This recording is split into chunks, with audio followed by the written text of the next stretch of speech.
Dosen nyentri. Saya buka dulu. Bismillahirrahmanirrahim. Assalamualaikum warahmatullahi wabarakatuh.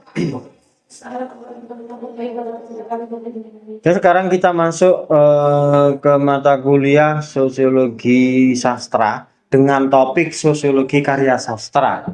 Ya, sosiologi karya sastra itu berarti fokusnya pada, ingat enggak?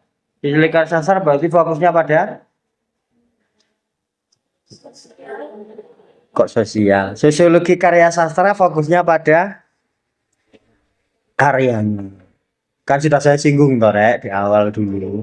Nah, pada sosiologi karya sastra itu coba saya kirim aja ya, barangkali nanti terkirim ya, biar kalian ada gambarannya.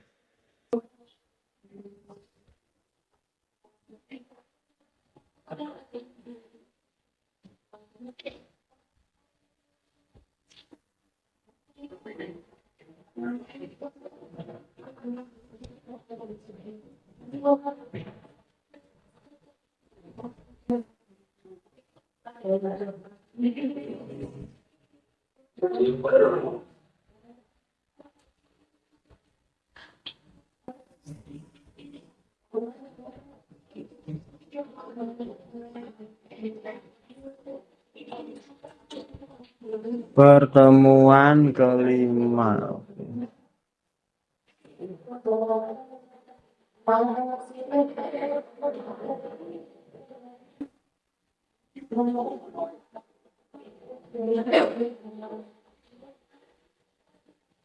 Ya, sudah masuk. Bisa di-share di grup kelas ya. PPT-nya nanti dibuka di HP ya. Karena tadi kalian membawa remote kan? Coba di remote barangkali muncul ya. Barangkali muncul. Kalau nggak muncul ya sudah, itu nanti dibuka lagi. Jadi apa itu sosiologi karya sastra? Maka berangkatnya satu pada karya sastra. Karya sastra ini diapakan atau kita pandang sebagai bagaimana? Jadi karya sastra itu sebagai bentuk representasi. Apa itu representasi? Perwujudan, penggambaran. Ya, representasi penggambaran dari kondisi sosial. Kemudian di karya sastra itu juga dibentuk dan juga merekam, dibentuk dan merekam oleh kondisi sosial. Maksudnya dibentuk itu kan pengarang itu bagian ini mana rek gak bisa. Jadi karya sastra itu kan dibentuk oleh pengarang, ditulis oleh pengarang. Lah pengarang ini kan bagian dari sosial atau bagian dari masyarakat. Jadi dibentuk, kemudian pengarang, ya kan bagian dari realitas sosial itu direkam.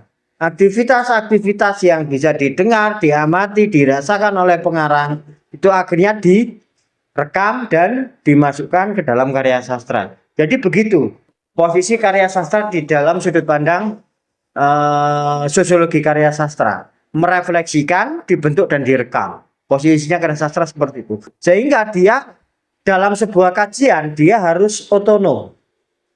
Tahu otonom? Mandiri, berdiri sendiri. Kayak Jogja itu otonom. Ya. Makanya UMR-nya Jogja tetap segitu, bahan bakarnya Jogja tetap segitu, tidak ada pabrik di Jogja sehingga Jogja itu murah, ya. Orang gajinya 1 juta, anaknya semua bisa kuliah. Di Jogja bisa. Di Mojokerto menjerit. Ya. Tapi di Jogja bisa, kenapa? Otonom. Begitulah karya sastra dipandang sebagai sudut pandang sosiologi karya. Jadi karya sastra itu otonom, nggak dihubungkan dengan apa-apa, hanya karya saja. Seperti itu. Kemudian di slide yang ketiga, ruang lingkupnya itu sejauh apa sih ruang lingkupnya? Batasannya itu apa? Jadi yang dianalisis itu adalah harus teks sastra. Ya. Ini teman-temannya masih mau ikut Zoom dah? Tak buka aja ya. Yang link sosiologi sastra. Saya tak buka izinnya.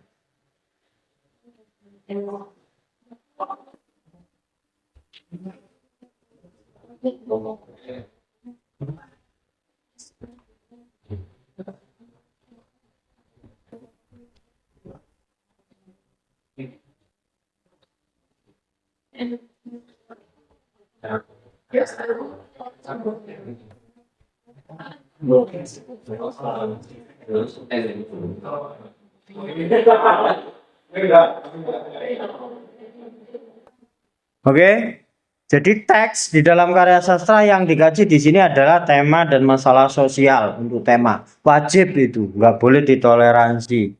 Kalau dalam kajian sosiologi sastra itu wajib, tema-tema sosial itu sifatnya wajib. Muncul ada, muncul. Ya. Kemudian untuk tokoh dan struktur sosial itu harus satu, ada elemen-elemen sosial di sana. Baik tokohnya maupun strukturnya. Nah, di situ saya sebutkan profesi, kelas sosial, relasi kuasa antar tokoh. Tahu relasi kuasa? Tahu enggak? Kalau di dalam ruangan ini yang lebih berkuasa itu siapa? Dosen. Itu relasi kuasa. Jadi, ya, dalam hal ini, ya, yang memegang kekuasaan adalah dosen di dalam ruangan ini. Ketika kalian terjun ke masyarakat, ya, itu juga ada relasi kuasa di sana. Misalnya kalian kumpul Karang Taruna, ya, yang megang relasi kuasa siapa? Memegang kekuasaan ketua. Tetapi ketua itu bisa tumbang dengan kehadiran kalian yang seorang mahasiswa. Sehingga ketua itu akan meminta saran kepada kalian. Hanya di situ. Jadi akhirnya di sini terbentuk hubungan hegemoni. Ya, tidak memimpin, tidak memaksa, tapi dia menghargai kalian. Kenapa? Karena kalian mahasiswa. Jadi ini hubungan sosial di dalam penokohan. Itu nanti ketika dibaca seperti itu. Nah, kemudian untuk nilai dan norma tentunya seperti biasa ya, nilai budaya, kemudian nilai agama, ada nilai adat, ya, dan juga nilai moral. Nah, itu tetap itu tidak dihilangkan di dalam kajian sosiologi sastra. Kemudian untuk konflik sosial, ya ini biasanya muncul pertentangan antar kelompok, ideologi dan juga kepentingan, dan itu sudah lumrah terjadi. Ya, bukan hal yang khusus di dalam karya sastra, kajian apapun ini muncul. Ya. Kemudian tokoh. Siapa tokohnya untuk slide yang keempat? George Lucas. Ya, di sini ini reflection atau refleksi. Ya, konsep terbesarnya seperti itu. Jadi karya sastra sebagai cerminan dari realitas sosial. Ya, sama dengan konsep sosiologi sastra. Kemudian konsep tipikalitas. Tokoh dan peristiwa dalam sastra yang baik bukanlah individu biasa, tetapi merupakan representasi kekuatan sosial historis yang lebih besar. Bisa dimaknai teks ini dengan baik. Jadi gini loh, di dalam tipikal itu menjadi tokoh, ya. Misalnya tokoh yang mengandung sejarah ini,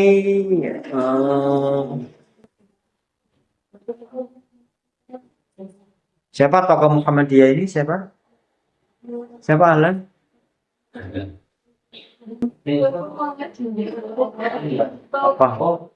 Tokoh Muhammadiyah. Iya. Dahlan. Bukan Dahlan Iskan. Dahlan Iskan itu kan wartawan. Ya itulah ya. Saya juga lupa ya. Ya itu kan dinovelkan. Ya. Di dalam novel itu ceritanya lebih kuat, lebih mengakar daripada sejarah historisnya. Ya, karena apa? Ya. Pengarang itu meramu dari sumber sejarah. Nah, pengarang selain sumber sejarah juga punya imajinasi. Ya. Sehingga tokohnya itu mungkin bisa lebih besar di dalam karya sastra itu. Ya, karena ada unsur imajinasi yang dibuat oleh pengarang. Jadi itu. Ini ciri ketika kita menggunakan konsep sosiologi karya. Itu bisa ditemukan kalau menggunakan kata kunci karakter tipikal tadi atau konsep tipikal tadi, ya. Kalau contoh yang lainnya itu bisa kalian temukan nanti sambil praktik, ya. Kira-kira kayak gimana sih ya penerapannya, ya. Kalian sudah membuat latar belakang untuk artikel? Masih abstrak, come on. Ini sekarang sudah pertemuan keberapa ini? 6. Ya. Kalau sosiologi sastra masih 5. Kalau apresiasi drama kan kemarin sudah ganti. Jadi hari ini kan sudah 6. Minggu depan 7. 2 minggu lagi. Wah, itu berarti kan dikumpulkan.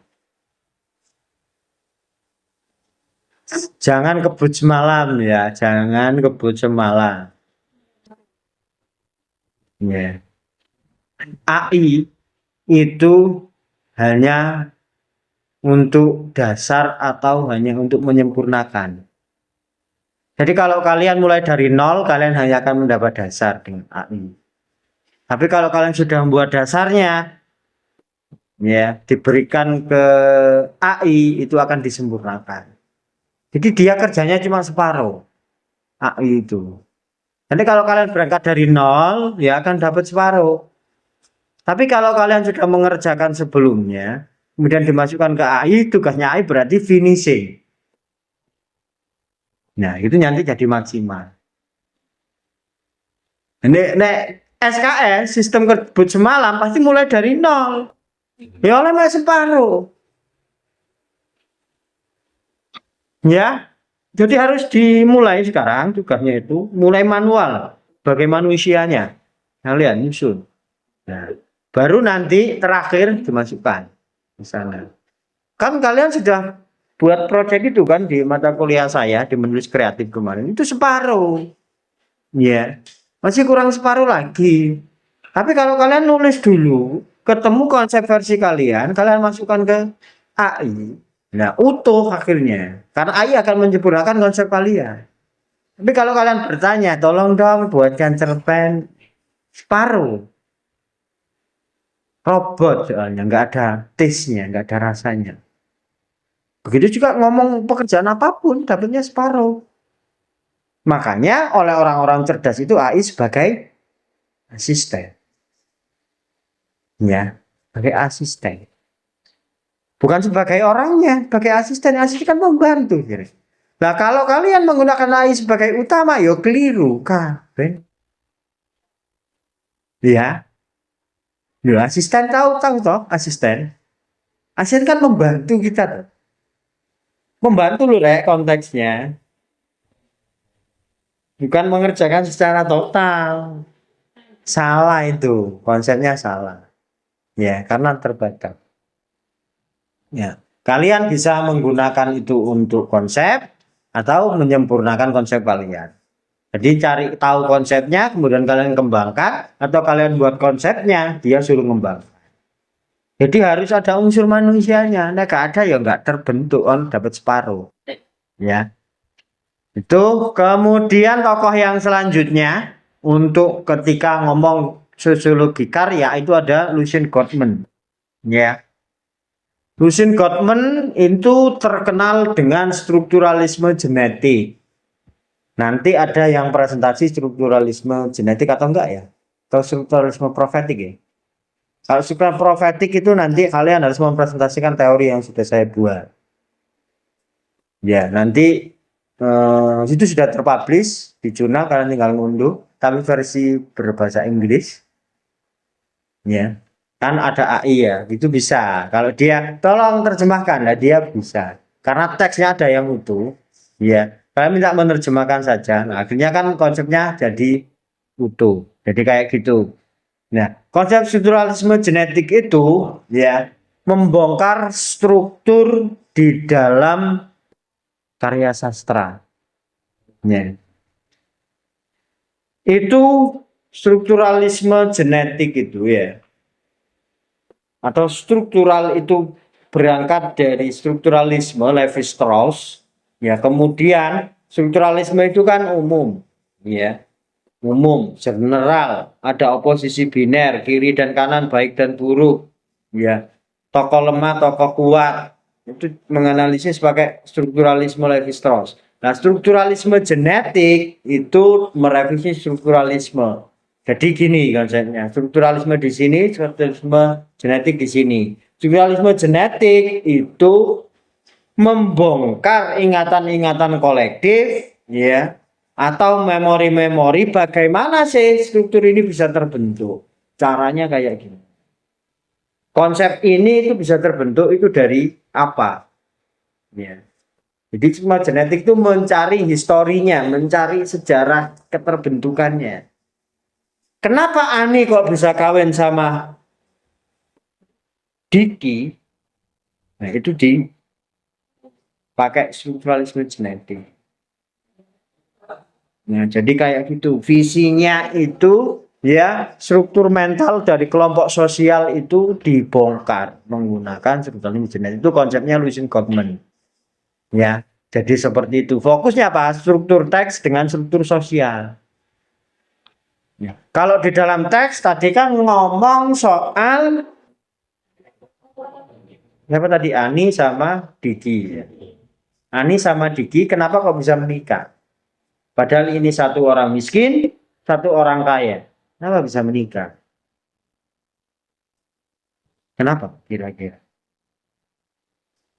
Karena cinta. Saling menerima. Saling menerima. Kemarin itu kan sudah saya lemparkan toh kasus realitas sosial ya. Seniman dengan keluarga pesantren. Ternyata bisa juga ketemu. Tetapi apa? Banyak problem-problem yang terjadi dalam kehidupannya. Mengapa? Karena ini dua dunia yang berbeda. Kesenian itu berbasis kebebasan, ya. Sedangkan pesantren berbasis ketaatan, ya. Makanya orang-orang pesantren itu biasanya sarungan, baju kokoan, kopiahan, itu kan ketaatan. Lah, kesenian berbasis kebebasan, dua hal yang sangat berbeda. Ketika gabung, ya problematik itu muncul. Mengapa? Karena masyarakat kita itu melihat hanya yang terlihat saja. Jadi lapis luar, yang dinilai masyarakat kita itu lapis luar saja, nggak sampai lapis dalam. Ya, nah itu akhirnya biasanya digunakan di reality show. Paham maksudnya? Di reality show.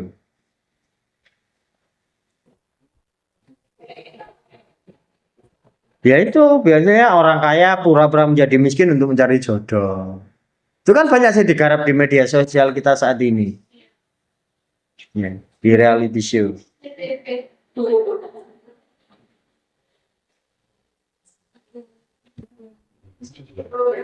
Iya. Iya. Rajin.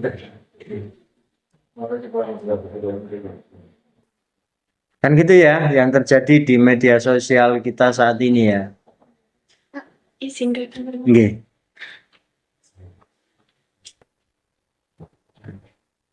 Itu konsep dari strukturalisme genetiknya Lucien Gottman, ya. Ada visi dunia atau dunia pengarang, ya, sudut pandang dunia pengarang, gitu ya. Ini yang akan ditransformasikan, yang akan dikejar, yang akan dibongkar di dalam karya sastra. Jadi seperti itu. Ini konsepnya Lucien Gottman. Jadi apa sih maksud pengarang di karyanya? Itu kalau kita ingin tahu, itu kita pakai Lucien Gottman. Apa sih maksudnya Andrea Hirata dengan menulis Laskar Pelangi? Cara bongkarnya pakai Lucien Gottman. Jadi ini ada langkah-langkahnya kan di Lucien Gottman, nanti ada langkah-langkahnya maka akan ketemu. Ya. Kalau bagaimana orang ini misalnya kemarin misalnya ingin melihat mengkaji Gus kemarin ya, Gus Binat kemarin, kok bisa dia menjadi pengasuh pesantren? Arena produksi kulturalnya atau strukturalisme genetiknya Pierre Bourdieu yang ternyata dia bukan hanya seorang penyair saja. Ternyata dia juga orang pesantren, dari kecil dia di pesantren, SMA ngajar di pesantren. Nah, semua hidupnya ada banyak di pesantren. Nah, sehingga dia ketika menjadi pengasuh pesantren dia tidak gagal. Nah, jadi sebuah teori itu akan membantu kita mencari goal-goal tertentu. Ya. Untuk metode pendekatan yang dipakai untuk sosiologi karya itu kita menggunakan analisis isi itu pasti, ya. Kemudian analisis tema sosial. Nah, dan yang ketiga pakai metodenya Lukács tadi, yakni yang tipikal. Sehingga karakter-karakter itu bisa terbongkar, realitas-realitas sosial itu bisa terbongkar. Ya. Saya ketika mengkaji dengan serius, dalam artian dalam serius ya, enggak asal-asalan ngerjakan tugas. Kalau kalian mengkaji dengan serius sampai menemukan sesuatu, gini ya. Saya tidak menyangka. Loh, gini ya ternyata. Jadi ada sesuatu yang saya tidak menduga. Ternyata pengarang itu begini. Ternyata pengarang itu begini. Jadi kayak dulu itu saya mengkaji sebuah puisinya An Mansur. Saya sekarang sudah lupa judulnya apa. Intinya puisi itu, di dalam puisi itu ngomong bahwa manusia itu punya keterbatasan kata dalam satu hari. Entah 300 berapa gitu, saya lupa ya puisinya.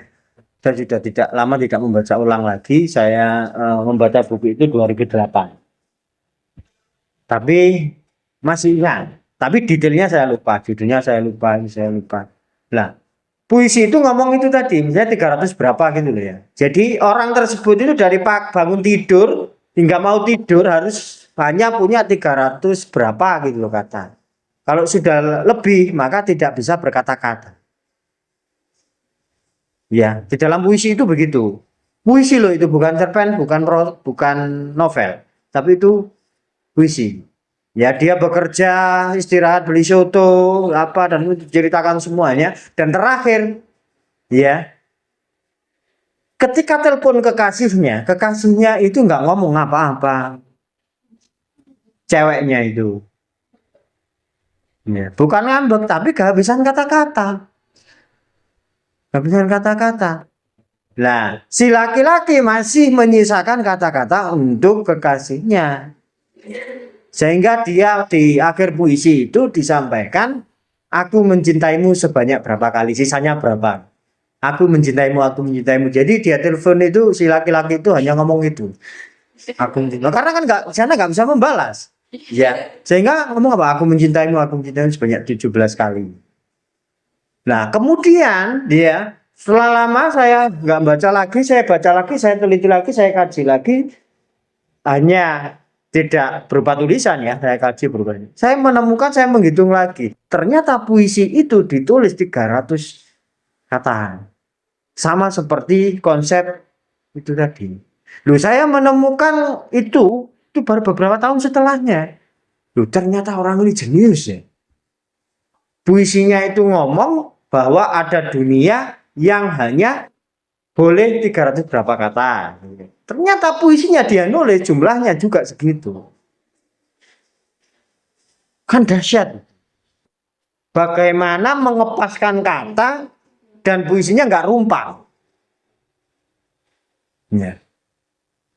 Jadi akhirnya dia jenius ya. Saya mengira jenius itu. Kok bisa ya orang ini? Saya menemukan itu. Jadi tidak hanya puisi itu ngomong soal makna, tetapi ini kejeniusan pengarang bermain dengan kata-kata, jumlah kata itu juga bisa. Nah itu saya berkali-kali baru menemukan itu. Nah saya membayangkan ketika di dunia nyata ada konteks begitu, gimana ya kira-kira ya. Saya dulu membayangkan gitu. Asik mungkin ya. Nggak orang yang banyak omong itu pagi sudah kehabisan jatah. Ya. Kalau di dalam Islam itu kan nggak boleh. Banyak ngomong itu kan nggak boleh dalam Islam. Begitu, betul begitu ya halannya. Ya.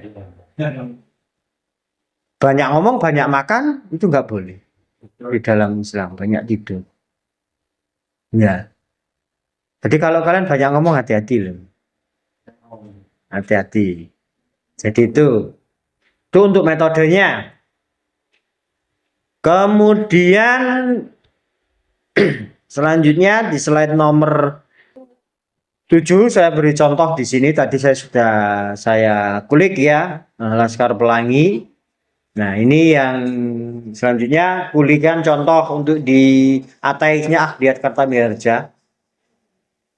Dalam konteks sosial itu pada tahun ditulis 1940-an novel ini ateis ini ya ini ideologi modern.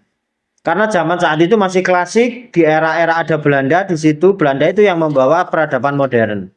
Dulu orang kita itu kan pakai kebaya. Ini baju, kalau ini bukan ya. Nah, bajunya Allah. Kemudian baju-baju yang modern bajunya Helen. Apa? Helen ya? Oh, Marta. Kayak Kak Mita. Kayak Helen kakakmu dulu ada persis gitu. Cuman ada THP.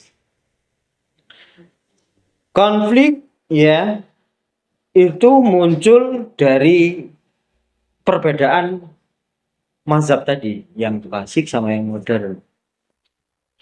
Nah, dulu kan banyak yang telanjang dada juga. Orang kita pada 1940-an.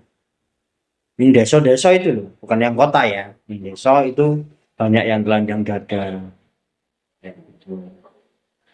Kalau turun lagi di masalah timur, di masyarakat timur, bahkan di Bali, perempuan nggak pakai atasan sama kayak laki-laki. Biar baik-baik saja. Karena budaya mengatakan itu sudah menutup aurat. Ya. Jadi payudara tidak ditutup ya tidak ada menjadi masalah. Laki-laki juga tidak melihat.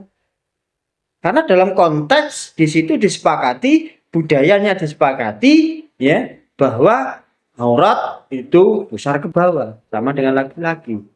Enggak jadi masalah. Sekarang coba. Ya. Sudah gak karu-karuan ya. Ya karena konteksnya sekarang itu tertutup.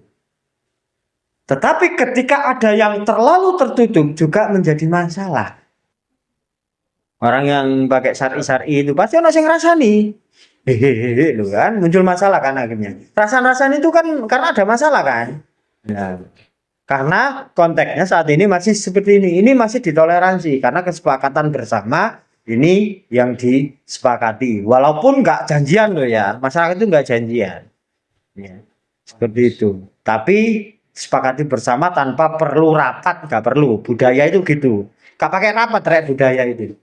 Ya, seperti itu. Tapi tiba-tiba aliran dari Timur Tengah, ya, dengan embel-embel syar'i, ya, hijrah, gitu ya, mereka pakai cadar full, padahal seperti itu. Nah, tapi kalau dari kacamata budaya, kenapa di Timur Tengah dulu begitu? Karena di sana, ya. Itu dari kacamata budaya bukan agama ya. Sana panas untuk nutupi agar nggak kena debu. Ada kacamata budaya namanya. Nah di sini mak-mak dikongkon ngono ya gak iso tandur. Iya. Gak iso tandur. Ya kan gitu. Lalu ada budaya yang orang baik. Ya, jadi selain agama itu ada budaya yang melatar belakangi. Itulah.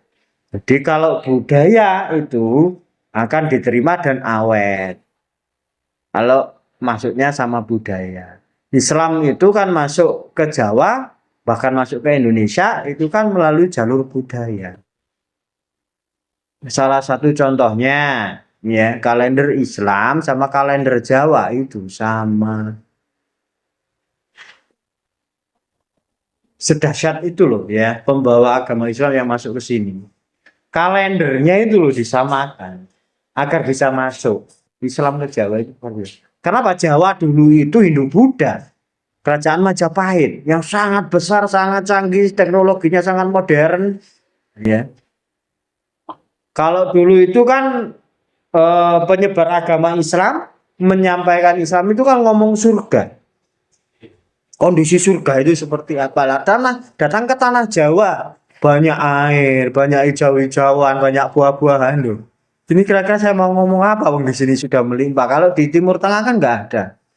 Ya. Jadi itu sebagai bentuk untuk ngajak berdakwahnya itu gitu. Ketika masuk ke Jawa, masuk ke Indonesia nggak bisa. Wong kemari Paulo Jinawi. Ya. Semua bahkan tongkat saja ditanam menjadi tumbuhan. Itu di Indonesia. Akhirnya balik lagi ke pesisir Kalimantan sana, ya nggak jadi. Makanya di pesisir Kalimantan sana, di Aceh, di pesisir-pesisirnya, mereka memeluk Islam terlebih dahulu. Jawa nggak bisa. Akhirnya ketemulah karena kalender Jawa disamakan. Bahwa kalender Jawa sama kalender Islam itu sama karena berkiblat sama bulan. Kalau tanggal Masehi berkiblatnya ke matahari. Tanggal kita itu loh tanggal 1, 2, 3 sampai 31 itu kiblatnya matahari. Kalau kalender Jawa bulan, kalender Islam juga bulan. Maka tahun baru ya sama. Syuro ambek Hijriah sama ya. Satu Muharram ya. Jadi kan gitu. Karena itu salah satu konsep masuknya Islam ke bumi Jawa. Dan slide yang ke-9 ya. Kelebihan pendekatan ini sangat mudah diaplikasikan. Mengapa? Ya karena berfokus hanya pada teks. Gak perlu ke yang lain-lain. Hanya misalnya unsur ini di karya sastra itu seperti apa. Kemudian walaupun hanya berfokus pada teks, agar punya nilai itu dihubungkan dengan realitas. Kemudian membuka ruang interpretasi kontekstual. Ya, interpretasi kontekstual seperti yang saya contohkan tadi ketika saya mengapresiasi puisinya Aan Mansur ya tentang dia ngomong aturan dalam sehari berapa kata. Nah, bertahun-tahun saya baru menemukan ternyata puisinya Aan Mansur jumlahnya sama persis seperti aturan di dalam puisi itu. Berarti Aan Mansur juga menepati diri untuk aturan itu. Nah, jadi disitulah kelebihannya, tetapi apakah ada kekurangannya? Pastinya ya. Ada kelebihan pasti ada kekurangan. Kekurangannya di sini risiko reduksionis. Apa reduksionis? Ada yang tahu? Terlalu menyederhanakan. Reduksi, pengulangan. Ya, reduksi itu pengulangan. Jadi terlalu mereduksi berarti dimaknai terlalu menyederhanakan karya sastra. Dianggap sebagai hanya dokumen sosial. Dalam tanda petik ya, saya beri tanda petik kan dokumen sosial. Sehingga apa karya sastra kan nggak dibaca masyarakat karena dianggap dokumen. Ya kan dokumen itu kan dianggap hanya perlu disimpan kan. Biarkan saja di toko buku, biarkan di rak perpustakaan. Karena dianggap masyarakat sebagai dokumen. Ya. Tapi dokumen bagi orang yang memahami itu menjadi penting. Benar nggak? STNK itu dokumen ya. Ya. Bagi orang yang menyadari, ya pemilik kendaraan, ahlan punya motor, ya, STN itu menjadi penting buat ahlan. Tapi kalau buat kita enggak, saya nggak punya motornya, Kan nggak penting kalau cuma punya SDN. Tapi kalau bagi Alan itu penting. Kalau Alan punya bisnis ya, BPKB-nya, bapaknya SDN itu disekolahkan ke bank. Gitu kan? Untuk dapat pinjaman. Itu kan yang tren di masyarakat kita saat ini. Ya, tapi kalau di dalam Islam itu kan sangat-sangat tidak dianjurkan berhutang. Mau bisnis, mau apa ya, mulai dari nol. Abdurrahman bin Auf, sahabat Rasulullah, itu berbisnis juga mulai dari nol. Setelah kaya raya, masuk Islam, hijrah bahwa, hei Abdurrahman, bahwa kekayaan itu adalah ujian. Jika no kabeh baru ngerti. Begitu totalitasnya ini. Nah kalian bisa nggak, harta itu ujian, mau nggak memberikan hartanya itu ke musola, ke masjid, ke pondok? Nggak mau. Abdurrahman bin Auf, sahabat Nabi itu mau. Kemudian, Abdurrahman, bahwa perjuangan umat Islam ini membutuhkan biaya. Dia mau kaya lagi, berjuang dari nol. Menguasai pasar, pasar itu, ya, akhirnya kok ini dikuasai oleh orang-orang Yahudi. Ya, dia ngeriset. Ya. Riset itu apa dilakukan, dia jalan-jalan. Bagaimana sistem pasar ini, sewanya kayak gimana, bayarnya kayak gimana. Abdurrahman bin Auf ya membeli tanah atau dipinjami tanah kalau nggak salah, itu nanti dibayar ketika dia untung. Karena ada sahabat itu yang mau memberi kekayaan, tapi Abdurrahman nggak mau. Saya beli tapi nanti uangnya setelah saya sudah ada untung. Nah, dari pasar dia buat pasar sendiri. Siapa yang mau berdagang syaratnya harus Islam, dia masuk ke situ gratis. Hingga disitulah rame ya. Setelah sudah dapat untung boleh bayar sewa, tapi kalau belum untung gratis. Coba itu diterapkan di bisnis-bisnis di Indonesia, mungkin akan rame. Sekarang kan agak rame dikit itu wes go bayar parkir, go bayar apa, kan? Bisnis kita ini kan gitu. Akhirnya dorong gede mati dhisik. Ya kan? Nah, ini bisa kita pelajari dari literatur-literatur sastra, ya sastra Arab, ya. Itu banyak, sastra Indonesia juga banyak. Nah, makanya jangan dijadikan sastra itu hanya sebagai dokumen sosial. Bacaan itu penting, kayak STN itu tadi loh. Bagi kamu nggak penting, ya tapi bagi Alan penting. Jadi sastra menjadi penting bagi orang yang tahu kalau itu penting. Nek nggak merasa penting ya nggak jadi dokumen sosial, disimpan aja, biar ada di perpustakaan, biar ada di toko buku, biar ada di internet. Di internet itu sudah banyak, kalian ngunduh aja juga nggak mau, gitu kan? Iya, biarkan saja menjadi dokumen sosial. Ya. Kemudian proses produksi tidak di sini tidak dianggap ya, industri buku, kemudian toko buku itu tidak dianggap karena fokusnya hanya karya. Ya, pembaca juga nggak dianggap karena fokusnya ada karya. Sedangkan karya itu kalau nggak ada yang baca, ya buat apa? Karena masyarakat kita itu loh menjadikan sastra itu sebagai dokumen sosial tadi, wis dilempit aja di perpustakaan. Sekarang saya ingin tanya, adakah di sini yang sudah punya buku karya sastra? Ngaco. Beli maksudnya bukunya sendiri. Ada nggak kelas ini? Loh, nggak ada. Ya. Bahkan mahasiswa bahasa Indonesia ya menjadikan sastra sebagai dokumen sosial. Nah, ini kan menyedihkan. Belilah satu-satu. Ya, jangan beli jajan dan bakso aja. Beli yang lain biar kalian itu ya minimal itu sudah menggugurkan tugas sebagai mahasiswa sastra Indonesia, bahasa Indonesia. Ya, cek gugur. Wah, masyarakat kita kan gitu, gugur tugas ini. Ya kalau kalian belum beli, belum punya sebagai koleksi pribadi, ya belum menggugurkan tugas. Belilah satu biar gugur itu. Puisi satu, cerpen satu, drama satu, novel satu, semua serba satu. Jangan sampai nanti ketika ngajar bahasa Indonesia nggak tahu puisi itu mana. Itu kan sedih. Guru bahasa Indonesia gak tahu buku cerpen, gak tahu buku novel. Lah ini kan sedih. Iya. Jadi maka dibeli biar tahu. Bo, nanti kalau mau ngajar itu nggak sampai keliru. Gurune keliru piye muridnya? Gak karu-karuan ya. Oke, itu yang bisa saya sampaikan. Ada yang mau ditanyakan atau ada yang mau disampaikan silakan. Tidak ada? Cukup? Jika cukup, maka pertemuan hari ini saya akhiri. Assalamualaikum warahmatullahi wabarakatuh.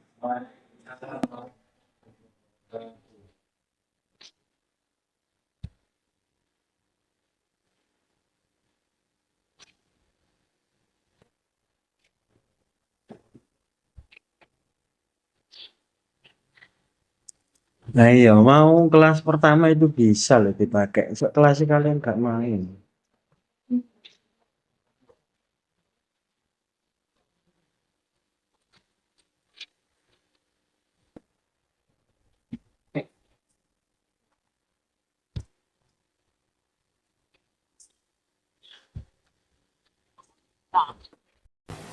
Jangan lupa subscribe.